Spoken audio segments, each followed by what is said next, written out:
Good evening. My name is Sarah Watson, and I am glad to welcome you to tonight's show, Preservation of the Lincoln Tomb.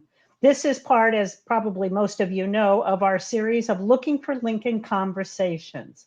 Tonight, we're going to learn how Lincoln's tomb has been preserved and maintained since its completion. Our speakers tonight include Margot Carlin, Sheila Ryan, and Justin Blandford, all of whom are staff with the Illinois Department of Natural Resources Historic Sites Division. For more information about Looking for Lincoln Conversations, please visit the Looking for Lincoln Facebook page. And now it is my pleasure to introduce Margot Carlin. Hello, welcome. Nestled in the rolling hills of a picturesque cemetery lies the Lincoln Tomb State Historic Site. Hi, I'm Margot Carlin, and if you like history and preservation as much as I do, then you're really going to enjoy your time with us this evening. The Lincoln Monument Association was created just days after President Lincoln was assassinated. Their mission was to raise money to build a final resting place for the president. The original spot for the Lincoln Tomb was meant to be downtown Springfield on what was called Mather Block. This is actually where the current state capitol sits today. This was done against Mary Lincoln's wishes. In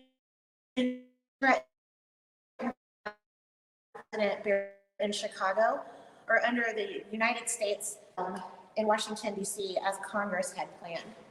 They had spent $50,000 on the construction on the Mather Block and tore it down, and plans for the site at Oak Ridge Cemetery began. In 1869, on September 9th, the ground was broken and the tomb was completed at a cost at $171,000. On October 15th, in 1874, there was a dedication ceremony that President Grant and Governor Oglesby were both in attendance on. The exterior of the tomb is made of Quincy's granite and Joliet limestone, and it is adorned with an obelisk that was originally 85 feet tall. Originally, it was made of brick and steel with granite sheathing covering the outside of it. There was a spiral staircase on the inside that guests could climb to the top and look out these little windows up top to see a panoramic view of Springfield. And the obelisk is a sacred symbol of state that was originated by the ancient Egyptians. It also had 37 shields that, going around, were engraved with the states at the time of construction. 3 of these shields were left blank for future states. The statues here were made from Civil War cannons that were melted down to create these statues, and they represent the 4 branches of the military of the time of the Civil War, which was the infantry, the cavalry, the artillery, and the Navy. The statue of President Lincoln shows a man that is calm but wary, standing above the fray, and in one hand he holds a pen to blot out the stain of slavery, and in the other hand he holds the Emancipation Proclamation. The original structure had a museum where the rotunda is located today. The walls were walled off, and you had to walk around to the back of the structure to peer into a window to see inside the burial chamber. The 7 acres of land where the tomb sits today is managed by the state of Illinois and welcomes over 100,000 visitors a year. Over time, the tomb has undergone reconstructions, major renovations, and preservation still continues today. Now with that, I will hand it over to Sheila to talk more in depth of all the work it takes to keep the tomb in pristine condition.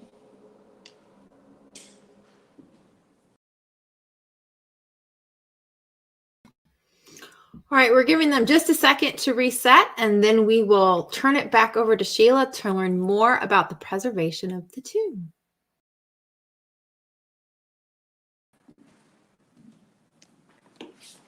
Okay, I am Sheila, and I'm going to talk a little bit about some of the structural work that has gone into preserving the monument as we know it, the reconstructions and renovations that Margot mentioned.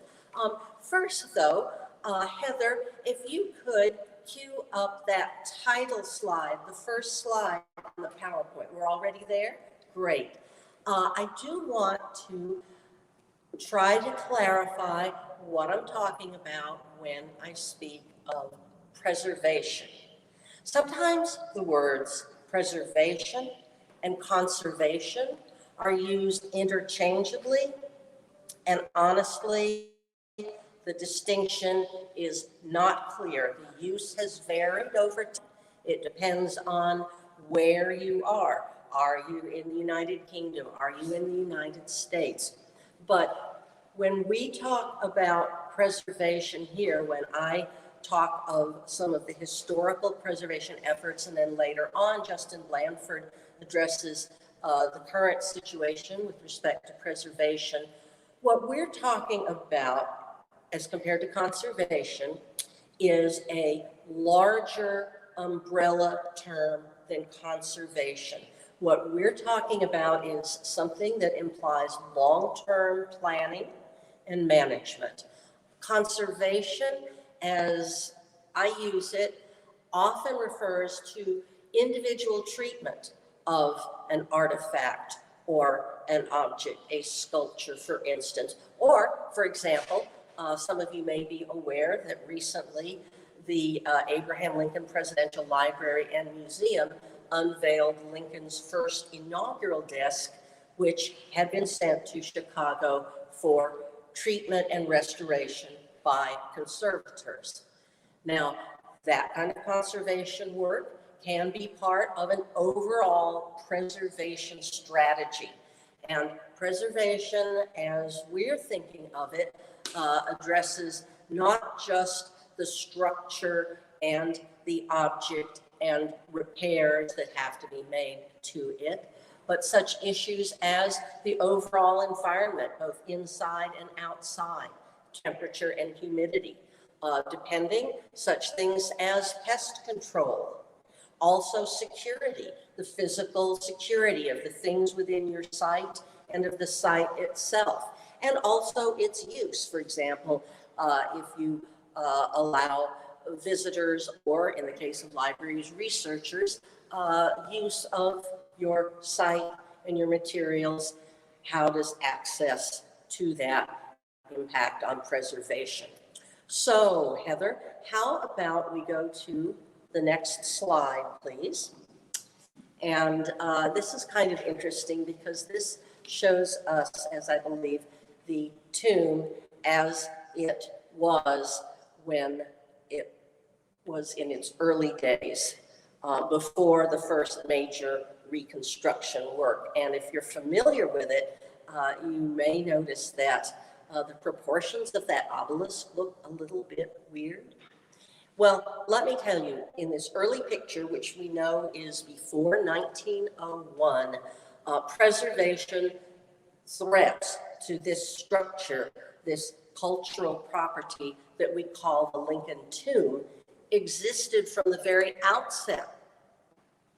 And one of the threats was inherent in the physical site on which the structure is erected, there in Oak Ridge Cemetery.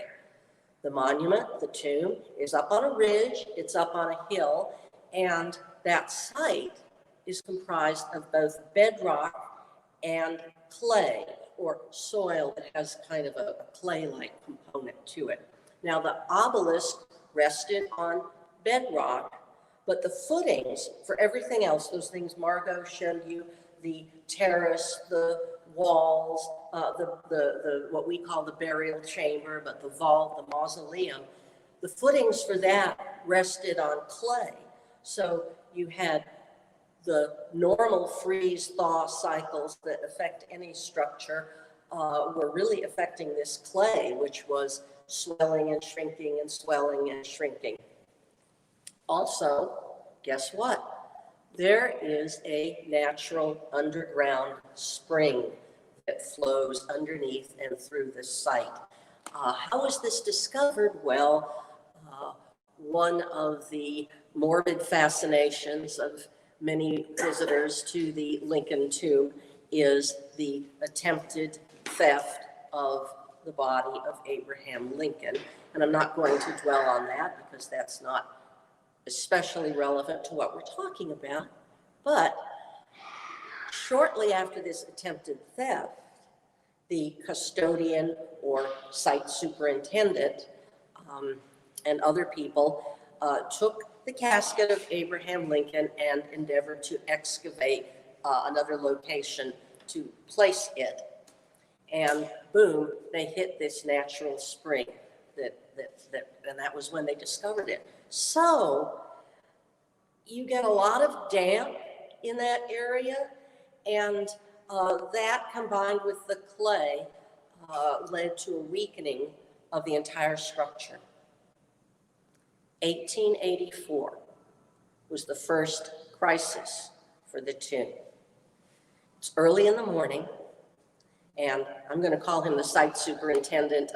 The name was custodian, which doesn't really imply what the person did, but we will call him the site superintendent, showed up early to open the structure, to open up the rotunda area, which had a little museum in it, and prepare for people to come in there, and then they would have to go around back and peer into the burial vault.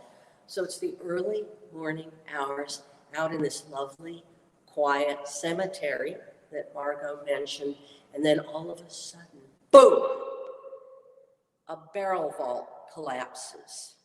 This was, I think, a 70-foot long tunnel, in effect, but a burial vault that was structurally important to the whole tomb. And the whole thing collapsed so that the paving stones up above were just dangerously unsupported. So in 1885, that whole terrace area had to be reconstructed and an iron frame put up underneath it. A new brick burial vault was also constructed. But this really was just the first of ongoing issues with deterioration, with water issues particularly, and with the settling of the foundation, with the obelisk and the rest of the structure all settling unevenly. The Lincoln Memorial Association found it increasingly difficult to keep up with mounting maintenance costs, and they did have to seek help from the state. The legislature was able to pitch in with some money, but ultimately down the road, very shortly, was state control, the state of Illinois taking over the control of the monument and its preservation. In 1895, the last living member of the Monument Association, and this was our governor, Richard Oglesby, deeded the tomb to the state of Illinois with the stipulation, among other things, that a caretaker's residence be constructed. So there would be a live-in residence for a superintendent to be on site there at the tomb. That's 1895, right? Okay. Now the state of Illinois controls the tomb. In 1899, there was a legislative investigation of the structural condition of the tomb, and they found that it was not in good condition. And this was the last time that the idea really resurfaced. There were still downtown boosters who, as they had wanted to in 1865, wanted to erect a tomb downtown. And they pushed this idea saying that, well, the thing's falling apart, why don't we just build it downtown? But that was far, far too expensive, and this was really the last gasp of that effort. So the state appropriated, I think it was like around $100,000 to address the foundation. Now, this is just primarily the foundation that they were going to address. They were also going to address kind of a design flaw in the obelisk and heighten it by somewhat. So let's take a look at the next slide, and I think we're going to see some imagery from that 1901 reconstruction there. Again, that just addressed the foundation, addressing the stability of the structure.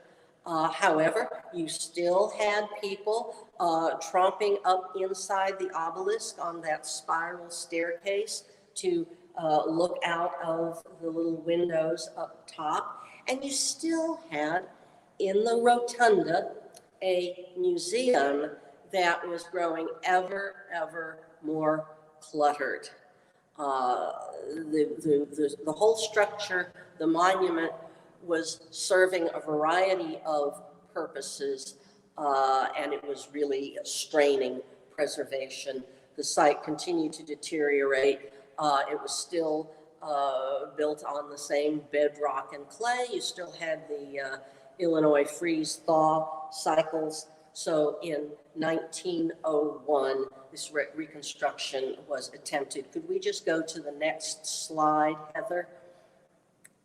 And I'm not quite sure what that is because I'm on the other side here, but I think we've got some really big stones. Yeah, massive stones there on the other side. Yep, I'm getting some hints from my colleagues here as to what's actually showing on the screen, which I'm not able to see right now. And then if you could move next, Heather, to the next slide, and we could go to that and see that, whatever that is. Anyway, this little else changed at the tomb for the next 20 or 25 years. Little else changed when I say that there was no major work done on it, but it did continue to deteriorate.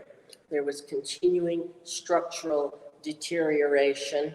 And ultimately, yes, there was another government report, another state of Illinois report. The governor had called upon this, and this time it was the Illinois Department of Public Works that in 1929 published a report that assessed the condition.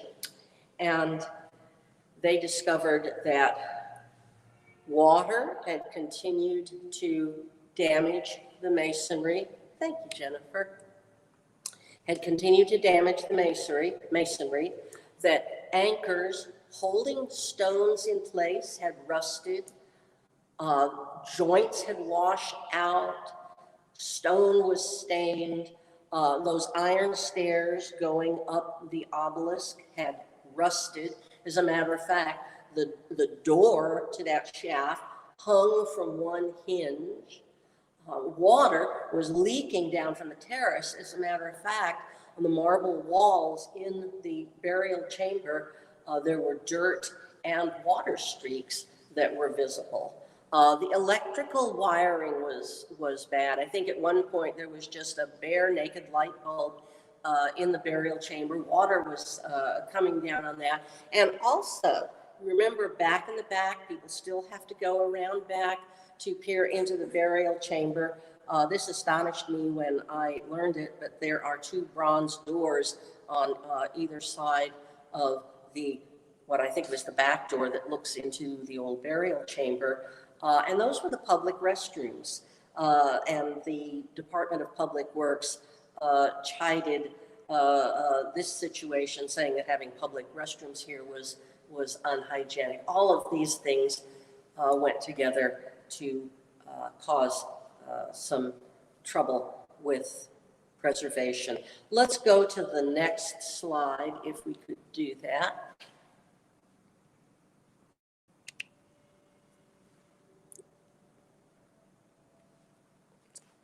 Yep, next slide, Heather, if we could. Oh, we've got a little delay here. Thank you.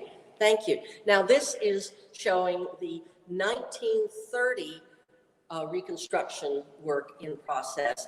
And what happened here, remember in 1901, they had just addressed the foundation. Well, in this case, as they began to do the work, they discovered that the brick behind the granite facing of the obelisk was in very bad shape.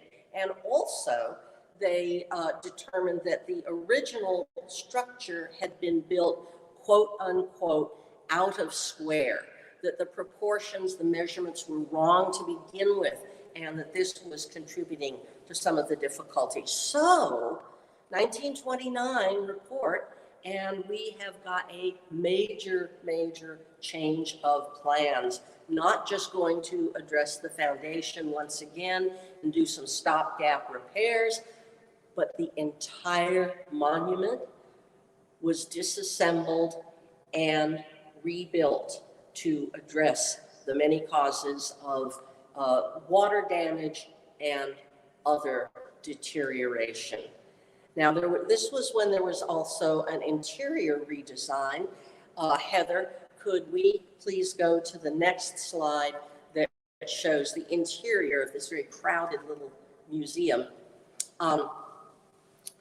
That sort of shows, actually, there was an ongoing struggle over this clutter in what we now call the rotunda, which is this beautiful space that we'll see later on. But if you're familiar with it, you walk in and it's very austere, somewhat Art Deco, very, very somber and yet very beautiful.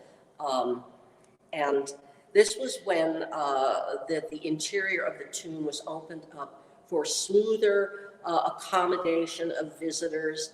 The idea was that the tomb, the monument, would no longer be such a multi-purpose space, that there would be better traffic control and an overall better atmosphere. But this struggle continued over the, with the site superintendent at that time, Mr. Fay, who was very much devoted to his collection of portraits and memorabilia, not only of Lincoln, but of other individuals. That collection of portraits, I believe, is in special collections at Northern Illinois University now, and it is substantial. But it was really at the point where paper items were being tacked up on the walls here and there.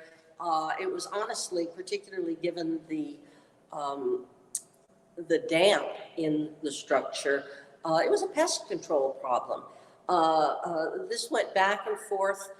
Orders were given to move the clutter out, and the clutter would move out for a while, and then an inner utility corridor would be turned into a cramped exhibit space. And then finally, actually, state officials did, in 1946, cite preservation hazards, such as fire hazards, and I would also maintain pest control, another overall environmental issue for preservation, like that of the ongoing troubles with water and the damp. Now, I want to talk a little bit beyond the monument and just run over some things before we move to Justin. I've got a couple of more slides that I'd like to show. If Heather, you could move to the next slide that we have coming up. Okay, we're there. And the reason I said beyond the monument is, remember when Margot introduced the program, she spoke of the Lincoln Tomb State Historic Site, not just the Lincoln Tomb, but it's a state historic site on 7 acres. Preservation of the state historic site encompasses more than just the monument itself. It encompasses such things as the receiving vault, the old original resting place of Abraham Lincoln that rests at the base of the hill on which the monument stands. It encompasses that hill and public access down to that receiving vault, which is also part of that site. I'd like to just remind you of the broad understanding of preservation and preservation management. Let's move to the next slide if we could, Heather. I think that may show the caretaker's residence is one of the images there, perhaps, I'm not sure. In any event, just speaking about preservation and preservation administration, around 1951, 1952, the state historic sites came under the jurisdiction of the newly created Illinois Department of Conservation. I told you those were interchangeable and sometimes confusing terms, but preservation of the historic sites came under the Illinois Department of Conservation. 1985, the Illinois Historic Preservation Agency, and for more than the last, for at least the last 5 years, has been part of the Illinois Department of Natural Land Management, one of the state historic sites at Springfield. So before moving to Justin, I just want to stress this idea of preservation as something that encompasses landscaping, security, our visitor amenities insofar as they affect preservation. And I think we'll just turn right over to Justin. Thank you very much.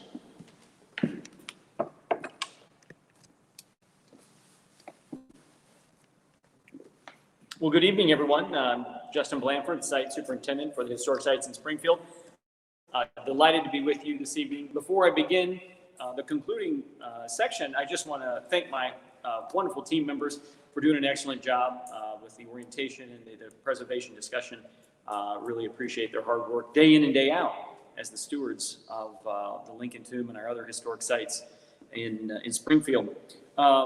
First up is a picture of where some of the more modern preservation efforts have been focused at the Lincoln Tomb, and that's in that rotunda. I'm reaching back about 20 years or so, and there were issues that had caused the palladium and gold leaf ceilings to begin to fail. And so then approximately 15 years ago, there was a considerable effort underway to address some of that water penetration in the upper deck. That is the area just beneath the bronze statuaries of the soldiers. And then on the inside to come in and repair that plaster, and then to reinstall the palladium leaf and the gold leaf in those chambers where that had been damaged. So I was really, I guess, struck and reminded when Sheila mentioned pests and all those kinds of things, because sometimes pests can play a role in some of the problems in changing the way that water moves around the site, both in terms of the monument itself, but also the landscape. So those two, as she said, really are connected very importantly, and it's that it really is the holistic way that we monitor what's going on. So for example, birds and other, types of animals can cause damage somewhere up higher on the monument that impacts the way water moves on the lower levels of the monument, causing us to have to step in and address the preservation of the monument in that way. And then the rotunda is definitely something where, issues caused in the rotunda were facilitated by changes happening up on the upper deck outside, and pests and the way the damage that they cause can definitely be part of that. So we're going to go ahead and move to that second image. Heather, if you can, you can pull that up, and you'll then see the receiving vault is the next image that we're gonna present to you, and that is the first type of large-scale preservation project that I've been involved in since my time at the Lincoln Tomb. It's around 2014, 2015. And this was very important again, and it illustrates the connections between a monument and the land surrounding the monument. But essentially, the movement of water coming down the hill behind the tomb was having a very, very adverse effect on the historic receiving vault, where Lincoln's body and his son's body rested from early May of 1865 until the end of the year. And what had to be done is that an entire area behind the receiving vault had to be dug out, and drainage had to be installed behind the receiving vault for the first time ever. It was quite humbling, really, to be a witness to that project and be a part of the project, realizing that, you know, our eyes were the first to be able to see the monument from that angle, since it had been installed in the hill in the 1850s. But it was a very successful project, and also drainage out in front of the receiving vault was part of that project in order to give one final effort at moving the water away from the receiving vault area completely. So that was quite extensive. And again, so we've moved from talking about the rotunda and the burial chamber projects of beginning about 20 years ago, and now we're moving in about 15 years ago in a timeline dealing with issues, severe issues at the receiving vault that caused major preservation to be undertaken there. And Heather, it's just a simple slide related to landscape that I'll have you put up next. And that is something that, you know, we wanted to put out there because it is something we pay an incredible amount of presentation to, even though this is just a simple dogwood tree in the picture. I remember taking the picture when we planted that tree, because I thought it was really suggestive of the importance of these trees being, you know, towering or sitting below the towering tomb above it. But it plays a role, you know, and if you're there walking at that level, seeing that tree, it adds to the landscape. And we've really worked hard over the last 5 or so years, taking advantage of additional resources in individuals and their knowledge as landscape architects, being part of the Illinois Department of Natural Resources, to try to restore the area around the tomb by achieving a planting plan. So if you visited the Lincoln Tomb recently, you'll notice this past year there was significant work done immediately in front of the tomb in what we call the plaza area. And we have planted a number of redbud trees and planted a number of oak trees, really trying to get back to a safe, a strategic level, because over the last 3 to 4 years, more than 25 oak trees have had to be removed because they were dead from the acreage surrounding the tomb. So we're trying to build back and plant more. And I know, for example, in the spring, I think we have more than 20 dogwoods ordered to plant in that area. That'll add beauty, but also contribute to that conservation effort that we talked about. And next, Heather, there's a picture of walkways and stairways. We talked about the monument, we've talked about the landscape, but we haven't talked too much about the areas that connect us between specific spots on the property, such as the parking lot in the tomb, or maybe the tomb in the receiving vault. And this picture really is 1 day old. So this is going on at the Lincoln Tomb right now, and we are again addressing the movement of water down that back hill. And in this time, we're also replacing the stairway that leads from the back of the vault down to the receiving vault, because again, that erosion that is problematic on that back hill has actually caused the stairway to begin to pull away from the adjoining retaining wall. And so in just a matter of weeks, we will be installing a new stairway, which you can see the concrete is literally being poured this week for, but also some other safety features like guide rails and different things like that, and a new fence to beautify the area and keep people safe when they're moving around in those different directions. And then finally, Heather, if you can put up the picture of the statuary, when we're kind of talking about the direction that we're going to go next in the near term, conservation, when we're talking about treatment of specific items, conservation treatments for the bronze statuary, which I believe are some of the finest in the country. That is on our agenda, something we're working on, and very pleased to be able to be taking care of those fine statues, both on the exterior and on the interior. So that wraps up my portion, gives you an idea of some of the things that are going on right now, some of the things that we've addressed in recent history in the last 15 and 20 years, and also gives you an idea of some of the things that we're looking forward to in the next couple of years.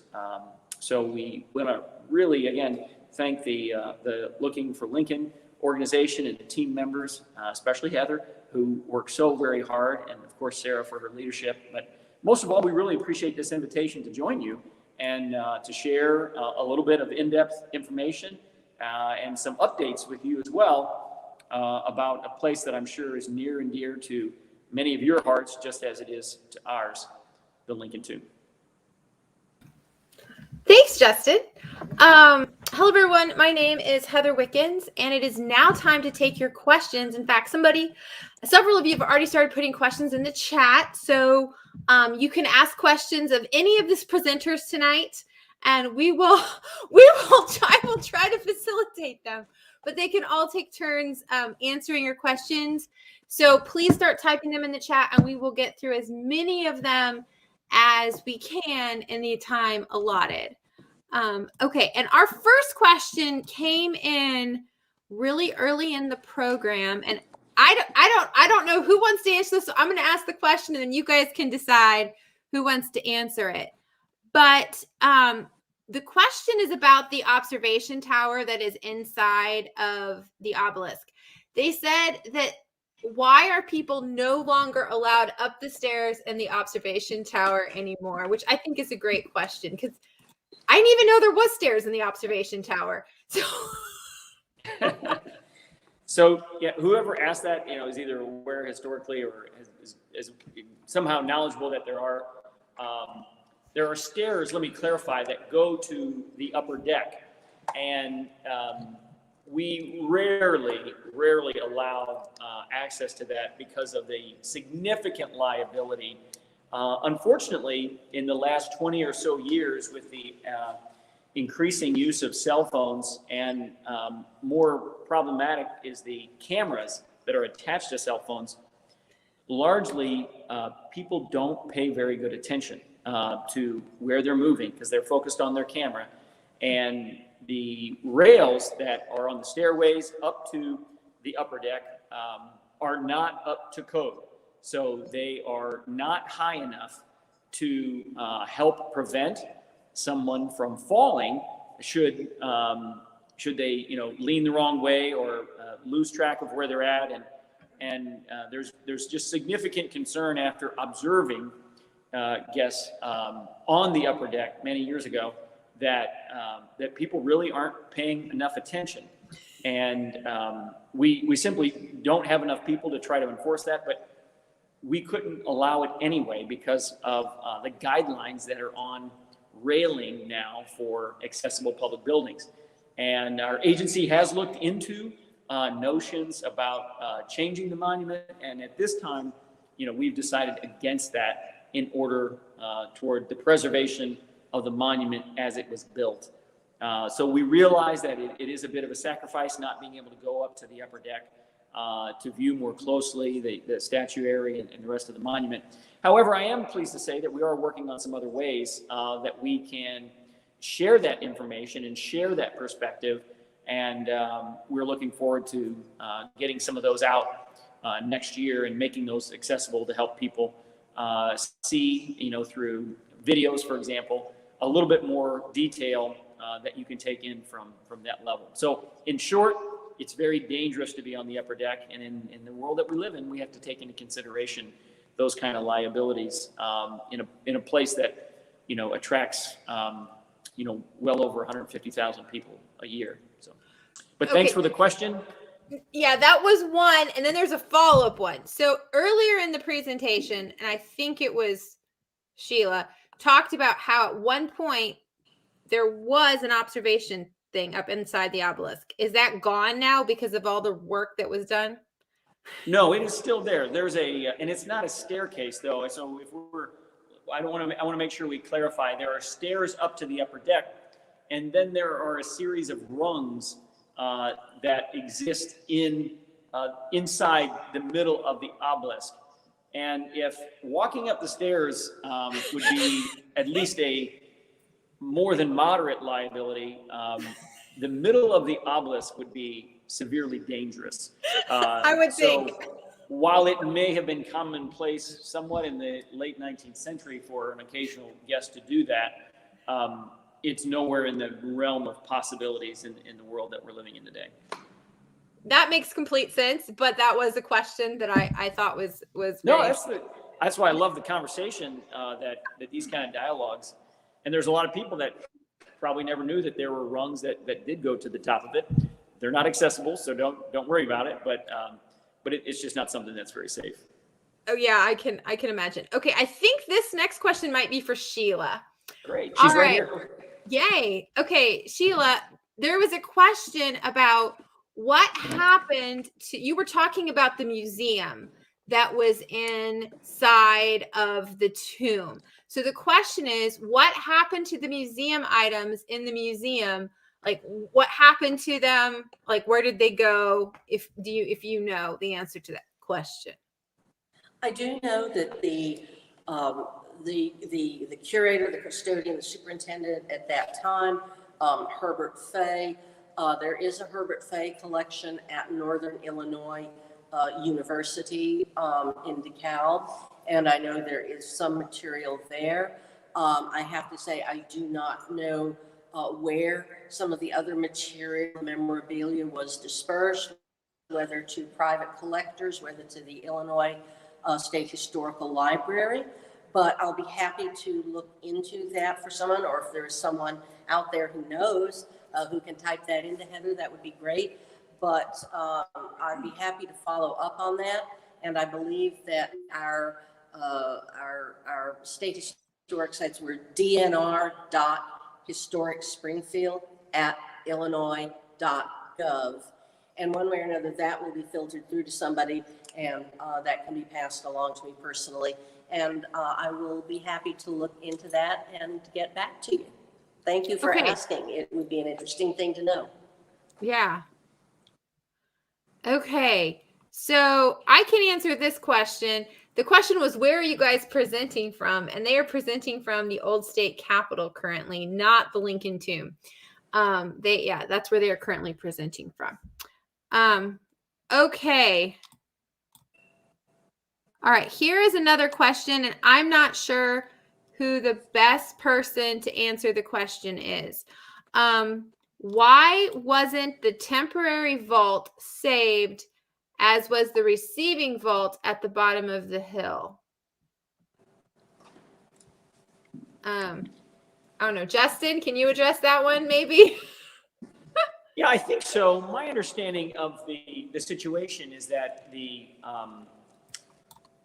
receiving vault was continued to be utilized. That wasn't created specifically for the president and his son. So that existed in Oak Ridge prior to the assassination, and obviously prior to their arrival there on May 4th of 1865.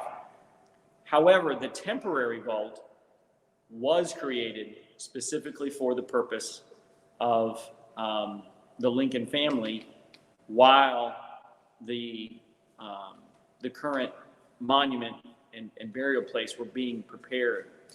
So I think some of it has to deal with the initial intent of each of the structures. And at least my read of it, from the outset, the second structure, what we refer to as the sort of the temporary vault, that was always considered a temporary place where the bodies would be held. And during that time, I believe the receiving vault may have continued to be in use. So Okay.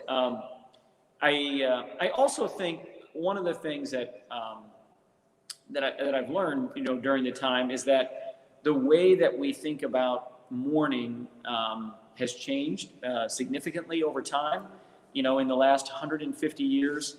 And the way that we think about interacting with relics or items associated with burial will continue to change over time. And I think those items that were taken away in terms of the temporary vault and removal of its presence is a way of really pointing to the significance of the current monument. And if there are two structures, I just trying to think as a historian, I could see how that might be confusing as to where you have an initial receiving vault that is maybe less confusing to people making those decisions if it stayed in use. And again, it pre-existed the whole situation. And then what happens later on in time in the 20th century, I would venture to say, is that the receiving vault discontinues in its use. And I would have to check with Oak Ridge Cemetery to get the dates exactly right. But you have the receiving vault then no longer in use at all. And then its ties to the tomb grow stronger over time. And I can even say in the last 20 years, I think that the ties between the receiving vault and the tomb have grown stronger, partially because of its preservation. I mean, that act alone, preserving it, uplifts its value, heightens its value in the public eye, because there's been an attempt to save it and to preserve it. But even the receiving vault has changed over time. Its appearance on the exterior, in terms of the ornamentation around the frame of the structure, has changed considerably. It's much more complex than it originally was, much more refined, if you will, than it originally was when it was when it was used to house Lincoln's body and his son's body. So I hope that helps. But another way to think about, the way these things change, 150 years ago, people would picnic in a cemetery. And now, that's not commonplace. That's not part of the way we do that. But 150 years ago, no one would have thought of going inside the monument holding the president's body. And now that happens every day. People want to not just go to the monument and look from the outside in, but they want to go inside the monument. So, our actions change over time, and the way we think about honoring the deceased changes over time. And in turn, also the way we think about the structures that surround that whole process change over time. Right. Okay, so I don't know who the best person to answer this question. It might be you, Justin. It might be Sheila. But the question is regarding the caretaker. So at one point, Sheila's talking about how they had a caretaker that came. Like, how long did that continue? And is there still one today that lives there? That is a good question. And this never ceases to astonish visitors to the tomb when I explain that the residence was actually a live-in residence into the mid-1970s. So there was a series of caretakers, the first of whom did not live, Mr. Power did not live in that residence that's on the site. However, his successor, Mr. Johnson, did, and he was the first to move in when that structure was completed in the mid to late 1890s. And that was followed by Mr. Fay, who I hope I have not insulted by speaking of his cluttered collection. But there was Mr. Fay and his son, and then finally Mr. Cashman, who came in the early 50s, and people would refer to the structure as Cashman's Castle. And it was, it really amazes me because to me, mid-1970s seems quite recent for there to be a large house that was a live-in residence for a caretaker. Although, of course, today there are many national and other parks in which the park rangers are provided with lodging. But that practice did end in the 1970s, and that space that we now speak of as the historical caretaker's residence has been used by associations and organizations and by the staff who care for the tomb and use this for office and other workspace. So that is the answer. I hope that helps. Thanks, Sheila. And you might be able to answer this next one too. How many sitting presidents have visited the tomb? So how many presidents, as you know, sitting presidents, have Oh, now if visited it's the tomb? trivia night, and that's one of the questions, then this is one of the times when I will have to huddle with my team and say, so how many sitting presidents? Let's see, we can't count John F. Kennedy because he was not president when he visited the tomb, right? Now, there was Ulysses S. Grant, of course, who spoke at the dedication.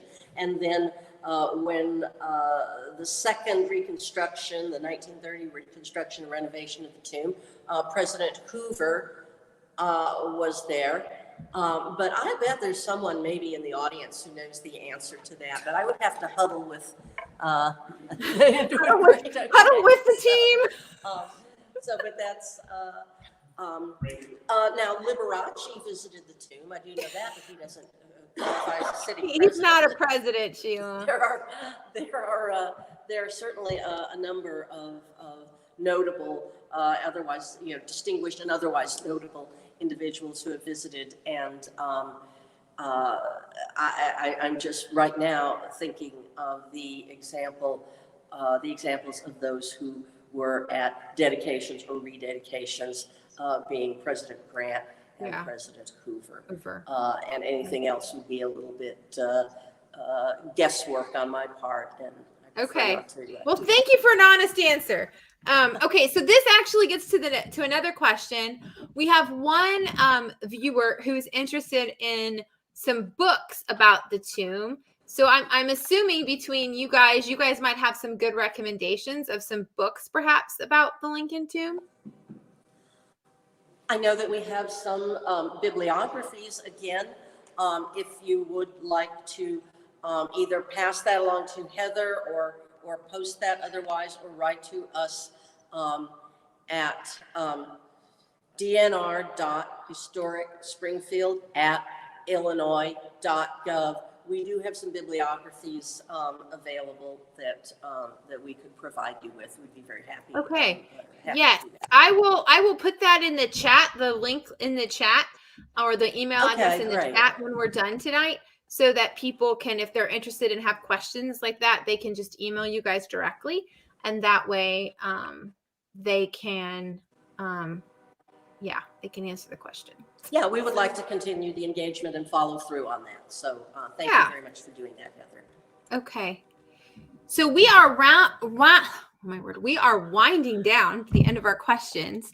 And here is one, and I'm not sure who this might be you, Sheila, it might be Justin.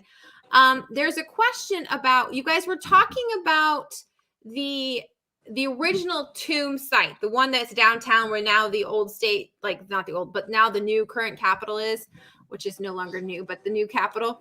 So they want to know if the remains of that original tomb, or the original foundations for that tomb, has ever been fully unearthed and or preserved, or like what happened to, because I know the Capitol is kind of built on that land. So was it totally demolished, or they're curious as to what happened to that?